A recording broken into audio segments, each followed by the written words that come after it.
I have a slightly happy news and statistics when it comes to the participation of women in the legal profession. In fact, as at 2022, barely 2 years ago, when lawyers were called to the bar, there were more women than men, mashallah. So we're doing quite well in terms of the enrollment and the numbers.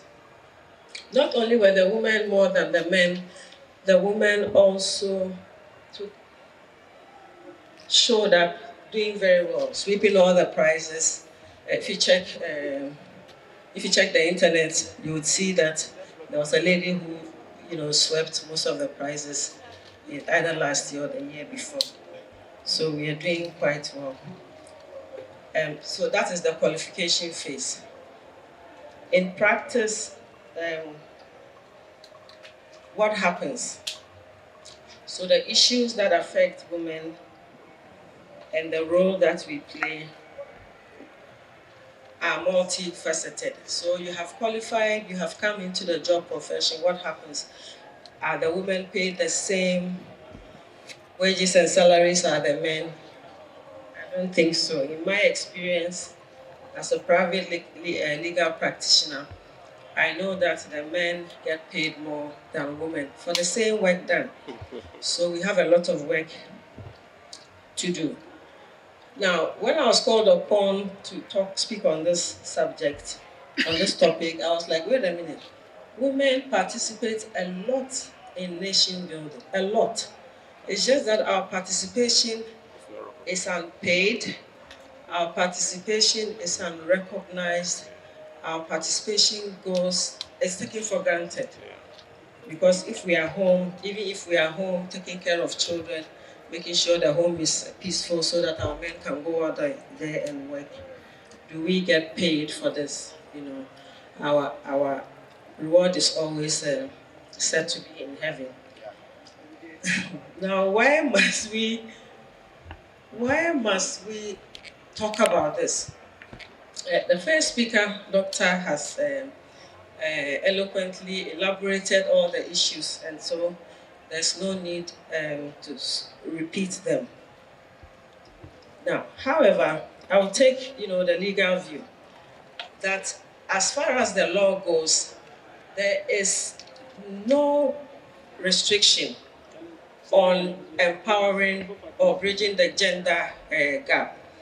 Our constitution says that there should be no discrimination in sex, in religion, in race, no discrimination. Once you are a Ghanaian, you're all supposed to be treated the same. But as we know, when decisions are being made, our women are put to the background. In fact, we even have a ministry of women and children, isn't it? A whole ministry has been set up for the advancement of the cause of women. But on the ground, as the doctor has already stated, our cultural practices, are so endemic and strong that it pulls us back. Now, again, since the Ghana Bar Association was established, or since the courts, the Supreme Courts, Superior Courts were set up in this country, about 8,915 lawyers have been called to the bar. Some have died, some have retired, but in whole, about this number. Now, out of this number, 66% are men.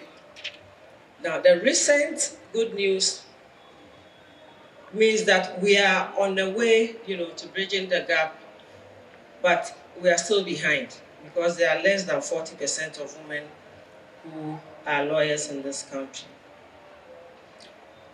Now, if you take even the Ghana Bar Association itself, you would see that the executive members, even within the association, There are about 8 members of the Ghana Bar Association Executive Council. There are only 2 women. The usual secretary or treasurer. 2 years ago, a renowned female lawyer, Mrs. Gatti, contested the presidency of the Ghana Bar Association for the first time in our history, and she lost. There has never been a woman president at the bar. This must change. Now, even though we have said that policies and laws, in fact, Ghana has also signed international treaties that support the gender agenda. In practice, we are not really feeling the arrival of women at the table, because when it comes to national or leadership positions, the women are not there as much as they should. Talking about which, we all know how many members of parliament we have. The number of women in parliament is relatively small compared to the men. And as Madam Chairperson has said, considering that the numbers are at par, we should both be at the table discussing the issues that affect us. Now, there have been talks about taxing sanitary pads and taxing condoms and taxing female reproductive products. This is because women are not at the table. When women are at the table, when these important decisions are taken, their views will be heard.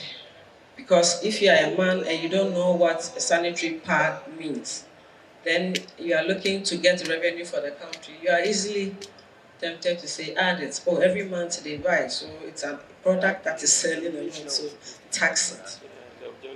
But if you're a woman, you know that this is the last thing that you should be thinking about tax. Furthermore,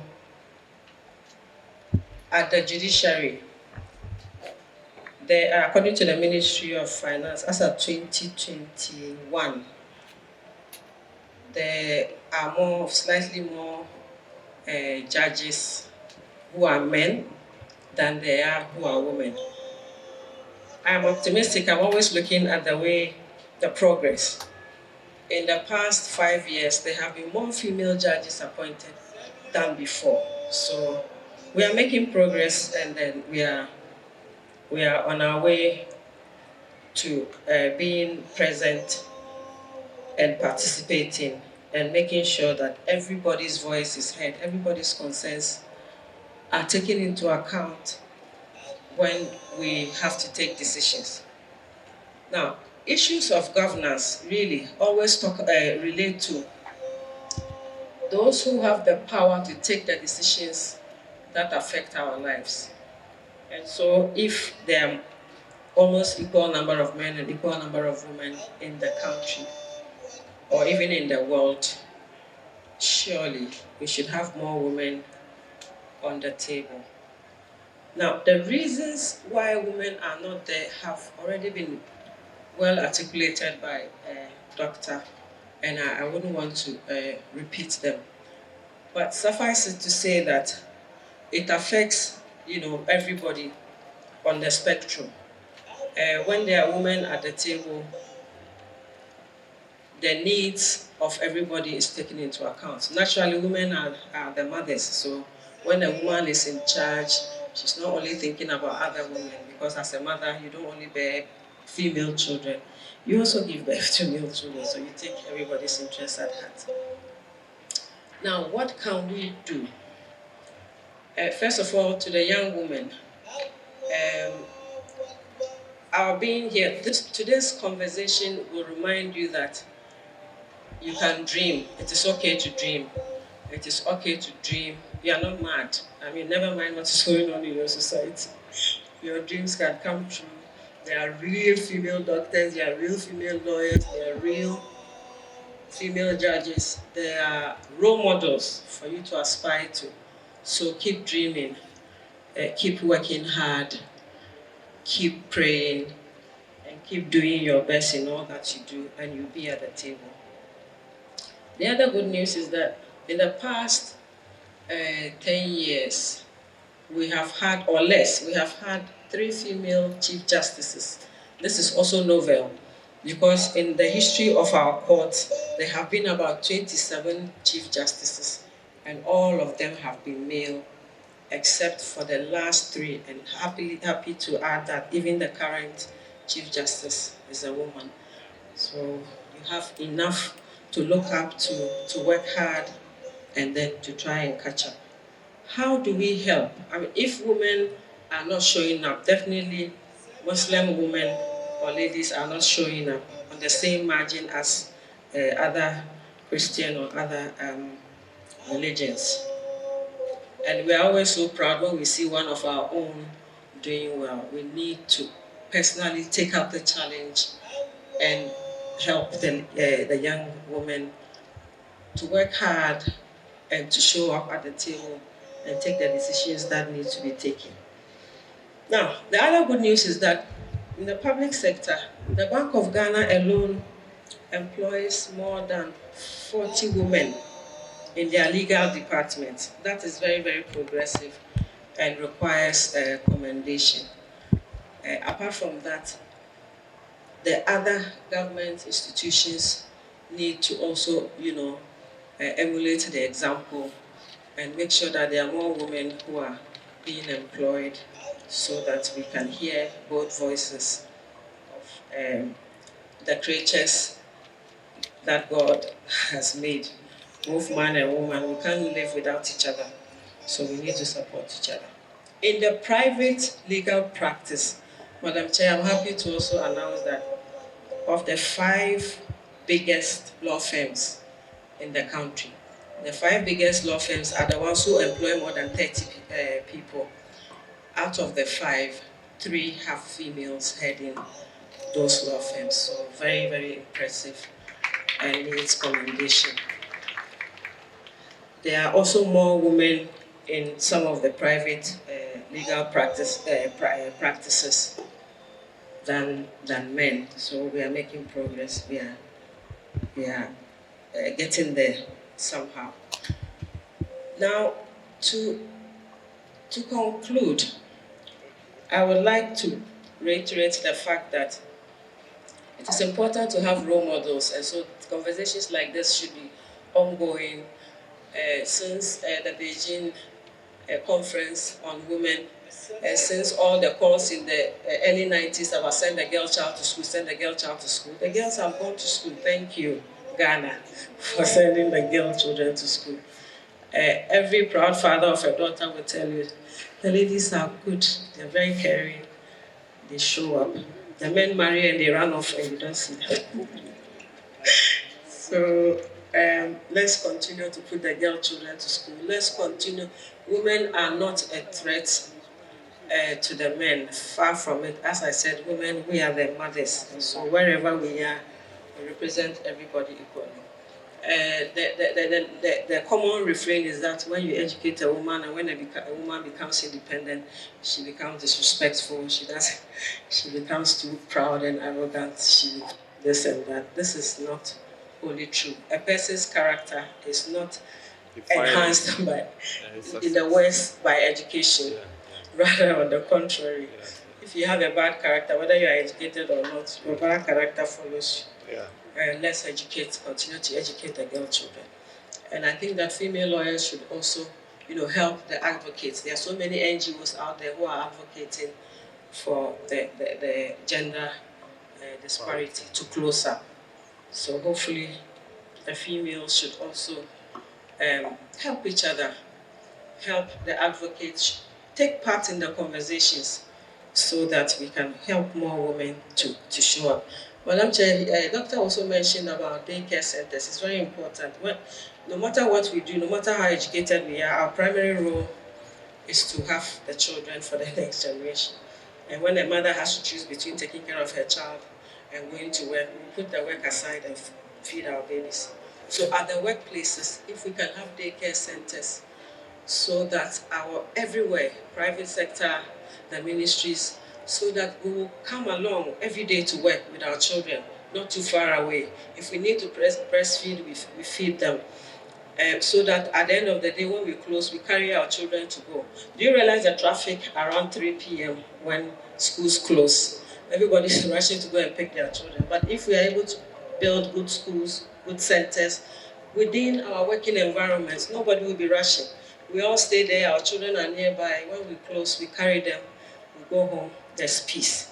The world will be a better place for everybody. I like that. Finally, let me add that there's one female law firm which was founded by the former Chief Justice Sophia Kufu, which is now also being headed by Auntie Sheena Mekapremo, all female. So it's there, we can do it. In fact, we are doing it, so we just need to be encouraged. And finally, I've said finally how many times? the other bar council of the Ghana Bar Association includes members of past presidents of the regional and national.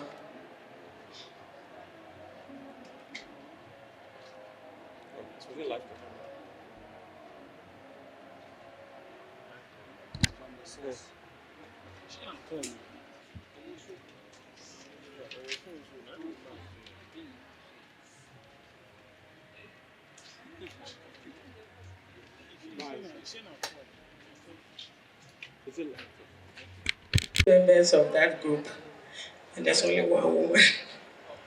Only one woman, because we deliberately created the women's wing of the Ghana Bar Association. That is how the woman came on the table, otherwise there would have been no woman. And so when you see that these people sit down to deliberate, they will not take into account the challenges of young female lawyers who have just come out. So you realize that after a few years, when they have been called to the bar, the female numbers starts to go down, at least in the active legal practice.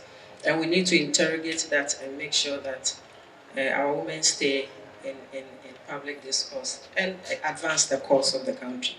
I thank you so much for your attention.